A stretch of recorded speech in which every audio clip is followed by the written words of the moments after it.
It was the moment that shattered my illusions of belonging, a moment so raw and searing that it burned into my soul.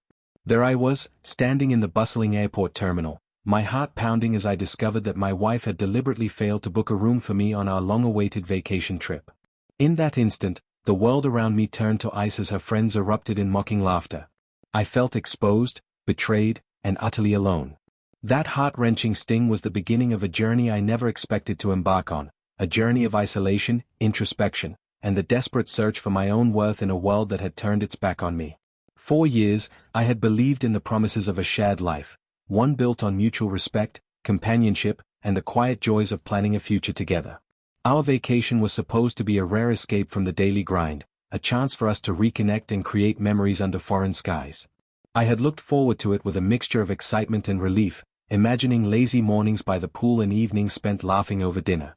But as I approached the check-in counter that day, a sinking feeling gripped me. My wife's phone had been silent, and when I finally asked her about our accommodations, her response was dismissive, a brief, almost careless "I didn't book a room for you, you'll just crash in the lobby if you have to." Then, as if to punctuate the humiliation, her friends in the nearby waiting area snickered openly. The shock of her indifference struck me like a physical blow. I had worked tirelessly for years, investing my sweat and soul into our lives, sacrificing weekends and late nights to build a future that included this much-needed break. I wasn't expecting a simple scheduling error or a misunderstanding. I was confronted with a deliberate slight that made me question everything I once believed about our relationship. I stood there, my hands trembling and my mind racing, as the cacophony of laughter from her friends mingled with the chatter of other travelers, each seemingly oblivious to the betrayal unfolding in front of me. As I navigated the crowded terminal, every face in the crowd blurred into a swirl of indifference. I made my way to the customer service desk, where I attempted to secure a room for the night. The agent's sympathetic eyes and apologetic tone couldn't mask the underlying system error. I was told that, indeed, no room had been reserved under my name.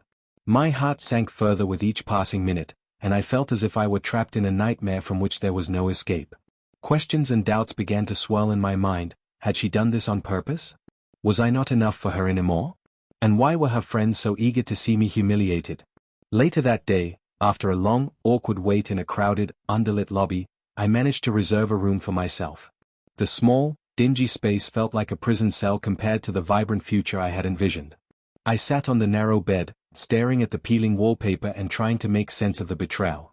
In the quiet that followed, the memories of happier times, when her laughter was shared with me, and our dreams of traveling together were made in whispered conversations, began to haunt me.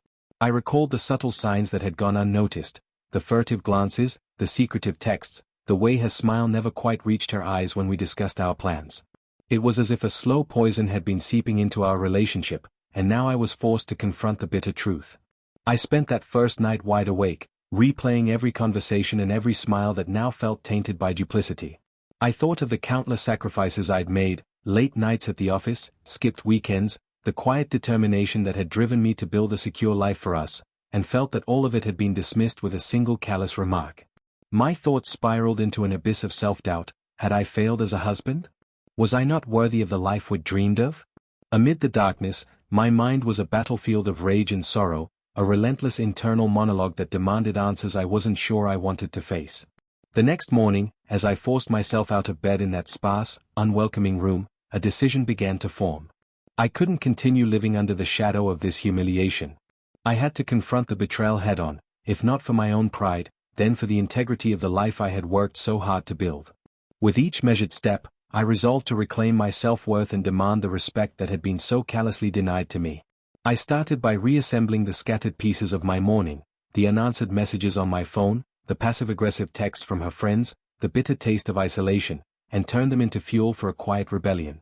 I reached out to a few close friends that day, those who had always known me as a man of conviction and determination. Over cups of strong coffee at a familiar, warmly lit cafe, I recounted the day's events, the pain of being left out, and the shock of hearing those dismissive words. Their reactions were a mix of anger and sympathy, but most importantly, they reaffirmed one undeniable truth: I deserved better. "You're a strong guy," one friend said, his voice firm yet compassionate. "Don't let this define you. You've built something amazing with your life, and no one snide remark is going to take that away from you." Buoyed by their support, I began to see that the betrayal, as deeply painful as it was might also be a catalyst for change. I spent the rest of that day devising a plan, a way to confront the situation not with passive resignation but with action. I decided to delve deeper into the reasons behind her neglect. Had there been underlying issues I had overlooked? I combed through old emails and text messages, seeking clues to a shift in her behavior. Each forgotten detail, each subtle change in tone, painted a picture of a relationship that had been slowly disintegrating long before that humiliating day. I began to question whether our marriage was built on a foundation of mutual respect or if, perhaps, it had been a facade all along. That evening, as the city lights flickered outside the rain-streaked window of my temporary room, I found myself scribbling down my thoughts in a new journal, a deliberate act of catharsis and self-affirmation. I wrote about my hurt, my confusion, and the fierce determination that was slowly emerging from the depths of my despair. I vowed that I would no longer allow someone else's careless choices to dictate my self-worth or the future I had painstakingly built. In those pages, I poured out my raw emotions, each word a promise to myself that I would reclaim my identity and forge a path forward. As midnight approached, a spark of defiance ignited within me. I resolved to take control, not only to secure my dignity but to ensure that I would never again be relegated to the role of an afterthought in my own life. I began planning the steps I would need to rebuild, to reclaim the respect and love that I believed were my birthrights. That night, as the rain softly drummed on the roof and the darkness of my thoughts slowly gave way to a quiet resolve, I made a silent promise. I would confront the betrayal head-on, restore my self-worth, and prove that I was, in every sense, worth far more than being mocked and dismissed. And so, as the first light of dawn crept over the horizon, I emerged from that long, torturous night with a heart heavy with grief but also filled with an unyielding resolve. A resolve to transform this devastating experience into a stepping stone toward a future where my worth was defined by my own dreams, my hard work, and my unwavering determination. I knew the road ahead would be fraught with pain and uncertainty, but I also knew that I had the strength to rise, to rebuild, and to create a life that honored every sacrifice I had made. In the wake of that fateful day, the humiliation and raw betrayal seemed to etch themselves into every waking moment.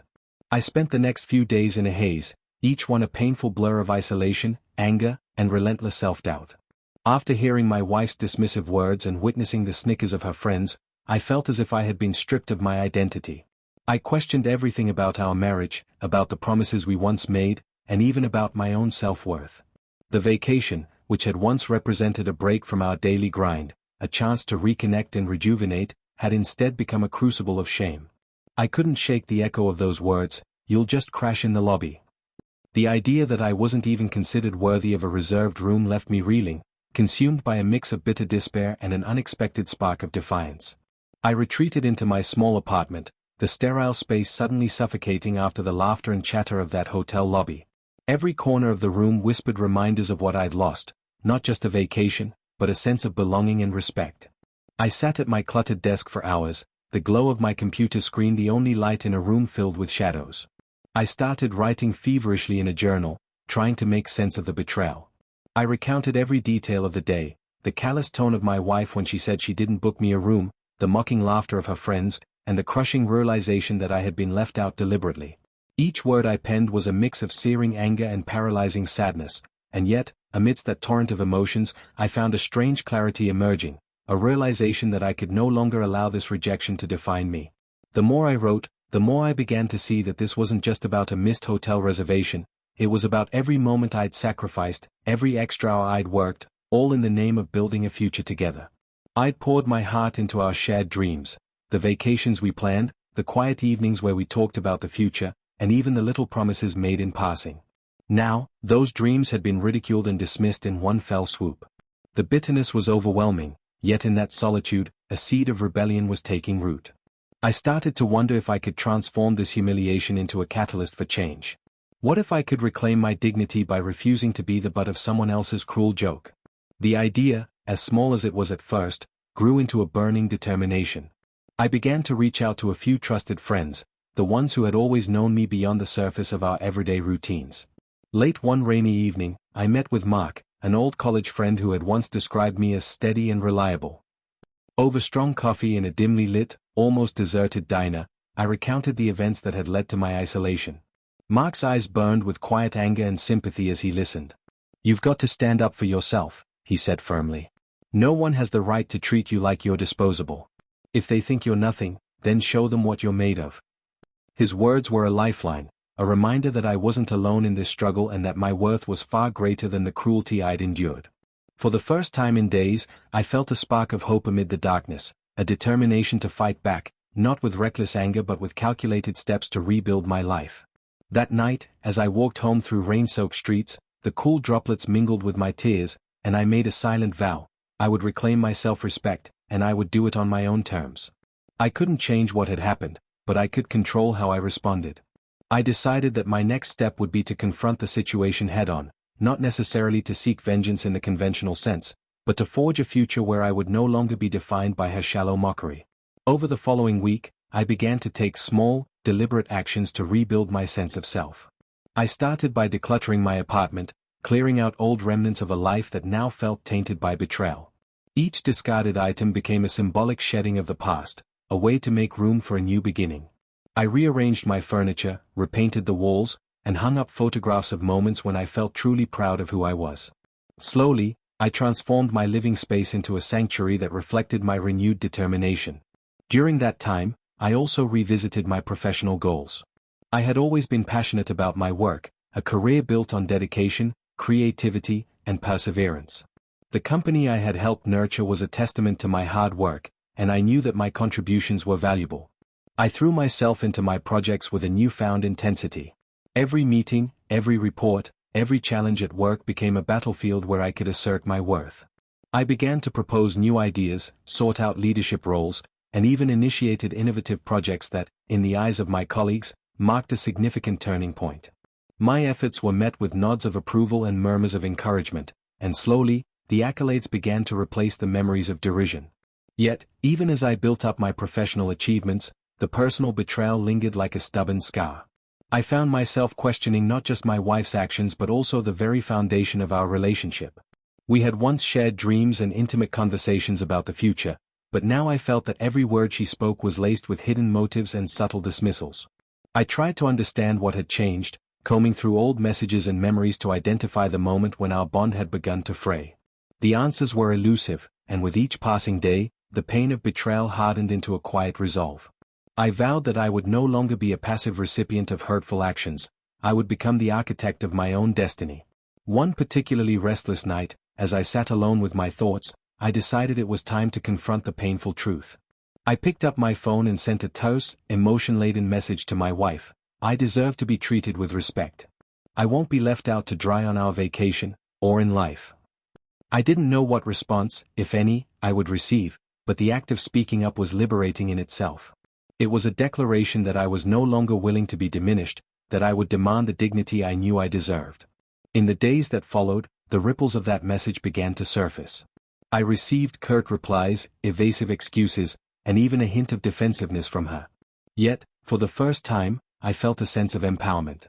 I was no longer trapped in silence, I was beginning to reclaim my voice. My wife's circle of friends, who had once snickered and whispered, now looked on with an air of discomfort, as if the dynamics they had once taken for granted were suddenly under scrutiny. The tides were slowly turning, and although the path ahead was fraught with uncertainty, I knew that I was on the brink of something transformative. I continued to pour my heart into my journal, each entry a chronicle of my evolving thoughts, a raw and honest depiction of my journey from despair to defiance.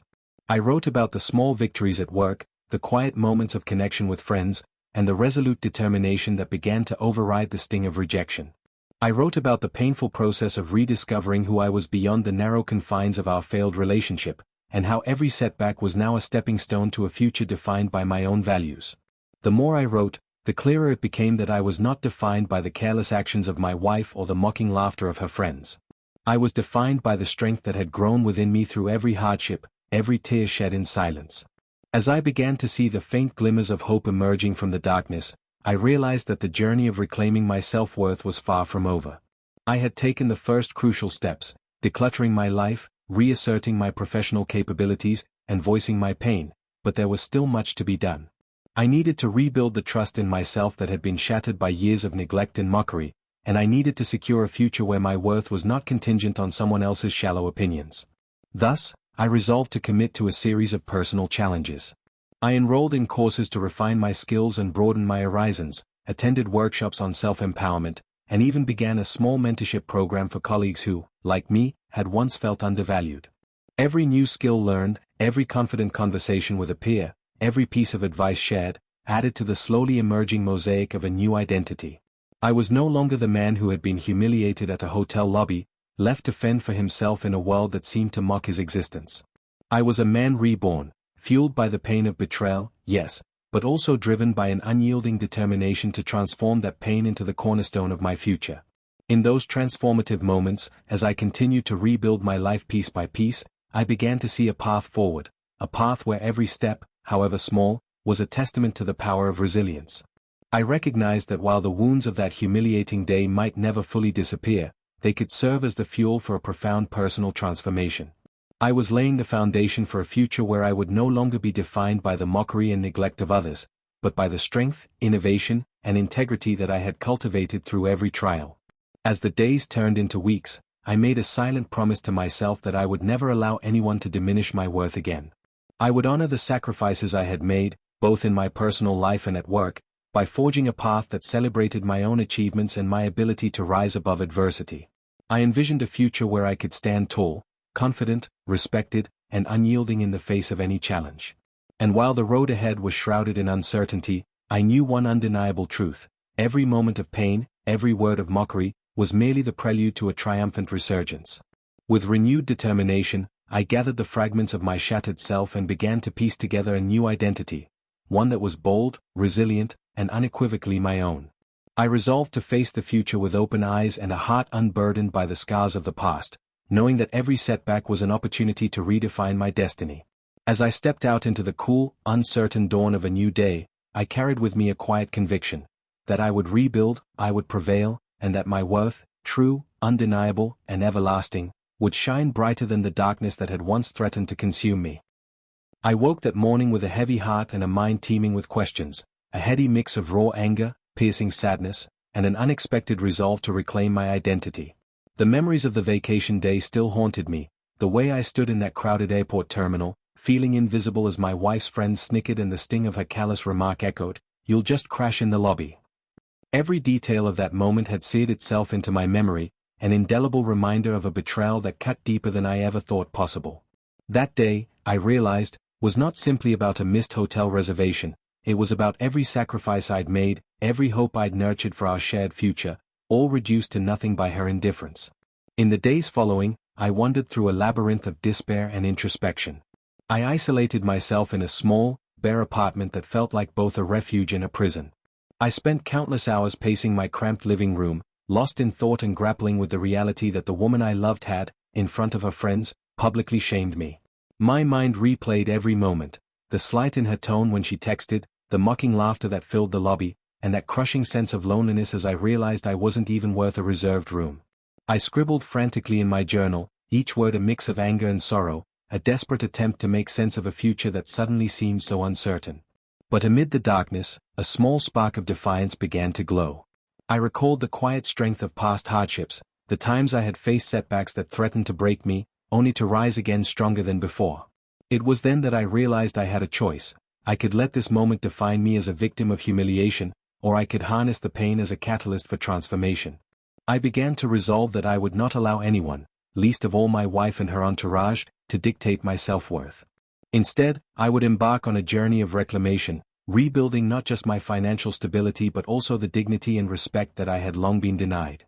The turning point came unexpectedly one afternoon when I received a text from an old friend who had always admired my integrity and perseverance.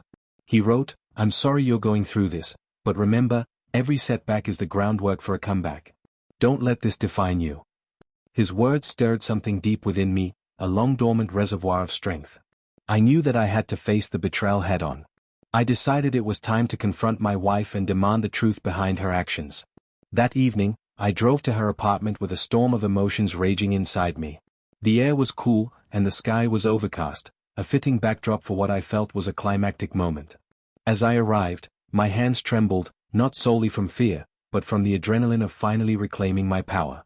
I rang the doorbell, and when she opened the door, I looked into her eyes searching for an explanation. For a long moment, there was only silence, then her gaze shifted, and I saw something akin to regret flicker across her face. "What do you want?" she asked, her voice guarded. I took a deep breath. I want to know why, I said simply. Why did you decide that I wasn't worthy of sharing in our vacation, of being treated with the respect I deserve? How could you let your friends laugh at me? After all the sacrifices I've made, how could you dismiss me like that? Her eyes darted away, and I sensed the air thick with unspoken truths. For a moment, I thought I might find solace in her apology, but instead, she shrugged and muttered something about priorities and not wanting to complicate her trip. That response, so devoid of any empathy, confirmed everything I feared. My value in her eyes had been trivialized, reduced to a mere inconvenience. The confrontation left me with a bitter clarity. I walked away with a heavy heart, feeling the full weight of a betrayal that had been years in the making. Yet, as I drove away under the twilight sky, I felt something else stirring, a quiet determination to redefine my life on my own terms. I knew that if I continued to let her actions dictate my self-worth, I would be forever trapped in a cycle of humiliation and despair. Instead, I made a vow to myself that I would rebuild everything I had lost, not out of spite, but to honor my own sense of dignity. In the weeks that followed, I turned my grief into a plan of action. I met with financial advisors, poring over the remnants of our vacation budget, and set up a new savings account dedicated solely to my personal growth. I threw myself into my work, seizing every opportunity to lead innovative projects that I had always dreamed of but never dared to pursue. Each successful venture was a small, defiant victory against the cruelty of that day, a testament to the fact that my worth was not defined by the disdain of others. I also began to rebuild my life outside of work. I reconnected with friends who had always seen me for who I was, a kind, capable, and driven person. We spent long evenings at quiet cafes, sharing stories of our own struggles and triumphs, and their unwavering support reminded me that I was not alone in my journey. Every conversation, every laugh shared, gradually replaced the bitterness with a renewed sense of purpose. One particularly transformative day, as spring began to break through the lingering chill of winter, I found myself in a local park with a group of old friends.